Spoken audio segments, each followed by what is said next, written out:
क्या आपको कभी किसी ने कहा है कि आपके सपने बहुत बड़े हैं, कि आपकी इच्छा आपकी हकीकत से मेल नहीं खाती? अगर मैं आपको एक ऐसी कहानी सुनाऊं जिसमें किसी ने यह साबित कर दिया कि बड़ा सोचना सिर्फ एक ख्याली पुलाव नहीं है, बल्कि यह महानता पाने का एकमात्र रास्ता है। यह कहानी है राज की, जो एक छोटे से गांव का एक सपने देखने वाला लड़का था और जिसने बड़ा सोचकर अपनी जिंदगी बदल दी। राज उत्तर भारत के हरे भरे पहाड़ों के बीच बसे एक छोटे से गांव में पैदा हुआ था। उस गांव में केवल एक स्कूल था, कोई कॉलेज नहीं था और बाजार में बस कुछ ही दुकानें थीं। लोग साधारण जीवन जीते थे, खेती या छोटे व्यापारों से संतुष्ट रहते थे। लेकिन राज अलग था। बचपन से ही उसके अंदर एक बेचैन आत्मा थी। जब बाकी बच्चे कंचे खेलते या तितलियों के पीछे भागते, राज एक पुराने बरगद के पेड़ के नीचे बैठकर अपने विचारों में खोया रहता। वह खुद को दूर दराज के शहरों में यात्रा करते, बड़े बड़े व्यापारों का मालिक बनते और दुनिया बदलते हुए देखता। उसके पिता, जो एक साधारण किसान थे, अक्सर उसे डांटते, राज, उन चीजों के बारे में मत सोचो जो कभी नहीं होंगी। अपनी पढ़ाई पर ध्यान दो और खेती करना सीखो, यही तुम्हारा भविष्य है। लेकिन राज खुद को रोक नहीं पाता था। उसके अंदर एक ऐसी आग थी जिसे कोई बुझा नहीं सकता था। जब राज 16 साल का था, तब उसके स्कूल में एक मोटिवेशनल स्पीकर आए। वह स्पीकर श्री मेहरा एक सफल व्यवसायी थे जो कभी खुद एक गरीब हुआ करते थे। उन्होंने बड़े ही जोश से बड़े सपने देखने की ताकत के बारे में बात की। अगर तुम इसे सोच सकते हो तो इसे कर सकते हो, श्री मेहरा ने कहा। राज का दिल तेजी से धड़कने लगा। पहली बार किसी ने उसके पागल से लगने वाले सपनों को सही ठहराया था। सेशन के बाद राज ने श्री मेहरा से बात की, सर, मैं भी कुछ बड़ा करना चाहता हूं, लेकिन मैं तो बस एक किसान का बेटा हूं। क्या यह सच में संभव है? श्री मेहरा मुस्कुराए, तुम्हारे सपनों का आकार तुम्हारी परिस्थितियों पर निर्भर नहीं होना चाहिए। बड़ा सोचो, मेहनत करो और कभी हार मत मानो। यह शब्द राज के लिए एक मंत्र बन गए। राज के लिए यह फैसला आसान नहीं था। वह अपने गांव से बेहद जुड़ा हुआ था। वह जगह जहां उसने पहली बार सपने देखे थे, जहां हर पेड़, हर गली उसकी यादों से भरी थी। लेकिन उसके सपने उस छोटे से गांव की सीमाओं में बंद कर नहीं रह सकते थे। अगर उसे अपनी सोच को हकीकत में बदलना था, तो उसे उस कंफर्ट जोन से बाहर निकलना ही था। हाई स्कूल खत्म होने के बाद राज ने अपने माता पिता के सामने शहर जाने का प्रस्ताव रखा। उसके पिता की आवाज में चिंता थी, लेकिन राज के सपनों की चमक में एक अटूट विश्वास भी था। अंदर ही अंदर राज भी डरता था, क्या वह सच में यह कर पाएगा? लेकिन हर बार उसे श्री मेहरा के शब्द याद आते, बड़ा सोचो, मेहनत करो और कभी हार मत मानो। यही विचार उसके साहस का स्रोत बने। शहर जाने से एक रात पहले राज अपने पसंदीदा बरगद के पेड़ के नीचे बैठा। उसने अपनी उंगलियों से मिट्टी को छुआ, जैसे उस पल को हमेशा के लिए यादों में कैद करना चाहता हो। उसने दूर पहाड़ों की ओर देखा और मन ही मन खुद से वादा किया, मैं लौटूंगा एक सफल इंसान बनकर, इस मिट्टी का नाम रोशन करूंगा। अगली सुबह वह शहर जाने के लिए तैयार हो गया। उसकी मां की आंखों में आंसू थे, लेकिन होठों पर मुस्कान थी। बस स्टैंड पर खड़े होकर राज ने आखिरी बार अपने गांव को देखा। उसके दिल में खुशी और गम का मिला जुला एहसास था। जैसे ही बस चली, उसने अपने आंसू पोंछे और अपने सपनों की ओर कदम बढ़ा दिए। यह सिर्फ एक यात्रा नहीं थी, यह उसके सपनों की ओर उठाया गया पहला कदम था। शहर, जो सपनों का घर था, वही संघर्षों का समंदर भी। जैसे ही राज ने दिल्ली की भीड़ भाड़ वाली सड़कों पर कदम रखा, वह दंग रह गया। ऊंची ऊंची इमारतें, भागते दौड़ते लोग और कभी न थमने वाली गाड़ियों की आवाजें, ये सब कुछ उसके गांव की शांति से बिल्कुल उलट था। राज ने एक छोटे से अंधेरे कमरे को किराए पर लिया। उस रात वह छत को घूरते हुए सोचने लगा, क्या मैंने सही किया? क्या मैं यहाँ सरवाइव कर पाऊंगा? लेकिन फिर वह अपने सपनों की याद दिलाता और तकिए को गले लगाकर सो जाता। जीविका चलाने के लिए राज ने एक लोकल कैफे में काम करना शुरू किया। सुबह से रात तक वह ग्राहकों की चाय कॉफी बनाता, टेबल साफ करता और बर्तन धोता। रात में जब सब सो जाते, तब वह अपनी किताबें निकालता और पढ़ाई करता।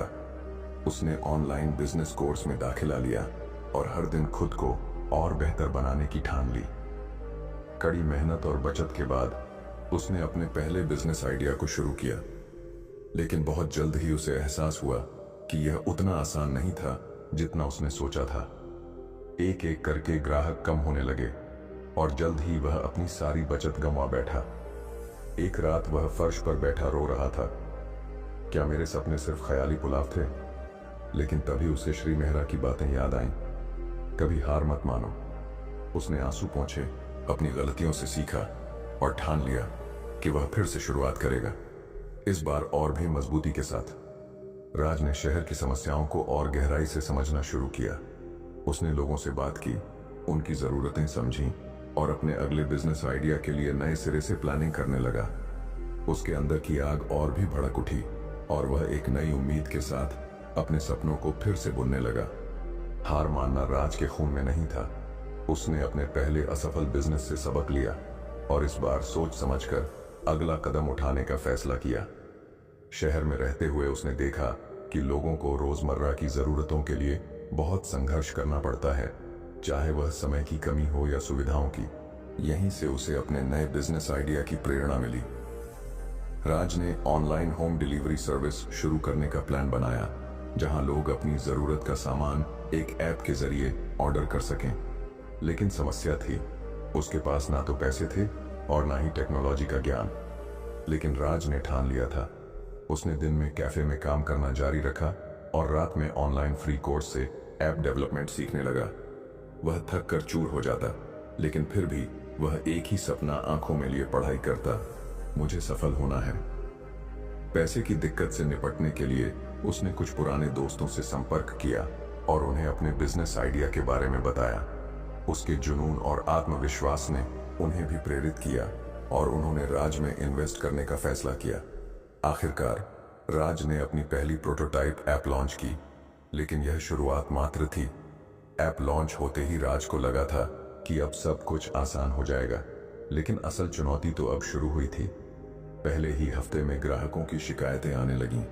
कभी ऑर्डर लेट पहुंचता, कभी ऐप क्रैश हो जाती। राज को समझ में आ गया कि सिर्फ आइडिया ही काफी नहीं, एग्जीक्यूशन भी उतना ही जरूरी है। दिन रात काम करके उसने हर समस्या को सुलझाने की कोशिश की। उसने कोडिंग में सुधार किया, डिलीवरी टीम को ट्रेनिंग दी और कस्टमर सपोर्ट को मजबूत बनाया। लेकिन एक दिन अचानक उसके मुख्य सप्लायर ने कॉन्ट्रैक्ट तोड़ दिया और उसका पूरा बिजनेस रुक गया। राज के सामने फिर से सब कुछ खत्म होने का डर था। वह निराश होकर बैठा था, सोच रहा था, क्या यह सपना सिर्फ एक धोखा था?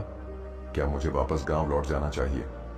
लेकिन फिर उसे अपने पिता की बातें याद आईं। बेटा, असली योद्धा वही होता है जो आखिरी सांस तक लड़ता है। उसने हार मानने की बजाय नए सप्लायर्स की तलाश शुरू की। वह शहर की छोटी छोटी दुकानों में गया, उनसे बात की और उन्हें अपने प्लेटफॉर्म से जोड़ने में कामयाब हुआ। धीरे धीरे उसकी सर्विस फिर से पटरी पर आने लगी और इस बार वह पहले से भी ज्यादा मजबूत और स्थिर थी। कड़ी मेहनत और धैर्य का फल आखिरकार राज को मिला। ग्राहकों की संतुष्टि बढ़ने लगी और उसके ऑर्डर्स की संख्या में तेजी से इजाफा होने लगा। एक दिन जब उसने अपने ऐप के मंथली रिपोर्ट देखे तो उसे यकीन ही नहीं हुआ। उसकी कमाई ने सारे पुराने रिकॉर्ड तोड़ दिए थे। ये उसकी पहली बड़ी सफलता थी। उसने अपनी टीम के साथ इस खुशी को सेलिब्रेट किया, लेकिन उसके अंदर का जुनून और भी बढ़ चुका था। अब वह सिर्फ बिजनेस को चलाना नहीं, बल्कि उसे नई ऊंचाइयों तक पहुंचाना चाहता था। राज ने नए इन्वेस्टर्स से बात की, अपनी सर्विस का विस्तार किया और मार्केटिंग में निवेश किया। वह रोज नई नई रणनीतियां बनाता, मार्केट को और गहराई से समझता और हमेशा अपने ग्राहकों की जरूरतों को प्राथमिकता देता। लेकिन जैसे जैसे वह ऊपर बढ़ता गया, चुनौतियां भी और बड़ी होती गईं। अब वह सिर्फ अपने सपनों के लिए नहीं, बल्कि अपनी पूरी टीम के भविष्य के लिए जिम्मेदार था। राज की मेहनत रंग लाई और उसका नाम पूरे शहर में फैल गया। उसके बिजनेस मॉडल की चर्चा न्यूज चैनलों पर होने लगी और वह युवा उद्यमियों के लिए प्रेरणा बन गया। लेकिन इस सफलता के साथ ही कंपटीशन भी बढ़ गया। कई बड़ी कंपनियां उसके आइडिया को कॉपी करके मार्केट में आ गईं। राज को डर था कि कहीं वह इस होड़ में पीछे ना रह जाए, लेकिन उसने हार मानने की बजाय इन चुनौतियों को अवसर में बदलने का फैसला किया। उसने अपने ऐप में नए फीचर्स जोड़े, बेहतर कस्टमर सर्विस दी और लोकल ब्रांड्स के साथ कोलैबोरेशन किया। इसके साथ ही उसने सोशल मीडिया पर अपने ब्रांड की पहचान बनाई। वह खुद अपने बिजनेस का चेहरा बना और अपने संघर्ष की कहानी लोगों के साथ साझा करने लगा। उसकी सच्चाई और संघर्ष की कहानी लोगों को छू गई और उसकी ब्रांड वफादारी और भी मजबूत हो गई। लेकिन इस सफर में वह अपने पुराने दोस्तों और परिवार को समय नहीं दे पा रहा था। क्या सफलता की इस दौड़ में राज खुद को खो देगा या वह एक संतुलन बनाकर आगे बढ़ पाएगा? इतनी बड़ी सफलता के बाद भी राज के दिल में एक खालीपन था। वह भले ही शहर का नामी उद्यमी बन गया था, लेकिन वह अंदर से उसी गांव का राज था जिसने सपने तो बड़े देखे थे, लेकिन अपनी जड़ों को कभी नहीं भूला था। एक दिन उसने अचानक गांव लौटने का फैसला किया। जैसे ही उसने गांव की मिट्टी को छुआ, उसकी आंखें नम हो गईं। पुराने दोस्त, मां की ममता, पिता का गर्व, सब कुछ वैसा ही था, बस वह बदल गया था। उसने गांव में एक स्कूल और एक स्किल ट्रेनिंग सेंटर खोला ताकि वहां के बच्चों को वह मौके मिले जो उसे कभी नहीं मिले थे। वह अपने अनुभवों को उनके साथ बांटता, उन्हें बड़े सपने देखने के लिए प्रेरित करता और यह यकीन दिलाता कि कठिनाइयां कितनी भी हों, सपने पूरे हो सकते हैं। गांव के बरगद के पेड़ के नीचे बैठकर राज ने आसमान की ओर देखा और मुस्कुराया। वह अब सिर्फ एक सफल बिजनेसमैन नहीं था, वह एक मिसाल बन चुका था, अपने सपनों को पूरा करने की, संघर्षों से लड़ने की और कभी हार ना मानने की। दोस्तों, ये कहानी सिर्फ राज की नहीं है, बल्कि हर उस इंसान की है जिसने बड़ा सोचने की हिम्मत की और अपनी मेहनत से नामुमकिन को मुमकिन बना दिया। शुरुआत में सपने नामुमकिन लगते हैं, रास्ते मुश्किल होते हैं, लेकिन अगर आपके अंदर सीखने और आगे बढ़ने की आग है तो कोई भी रुकावट आपको रोक नहीं सकती। अगर आपको ये कहानी पसंद आई हो और आप भी अपने सपनों को पूरा करने के लिए तैयार हैं, तो कमेंट में I will never give up लिखें और इस वीडियो को लाइक करें। चैनल को सब्सक्राइब करना ना भूलें, क्योंकि हम ऐसी ही मोटिवेशनल कहानियां लाते रहेंगे जो आपके सपनों को उड़ान देने में मदद करेंगी। मिलते हैं अगली कहानी में।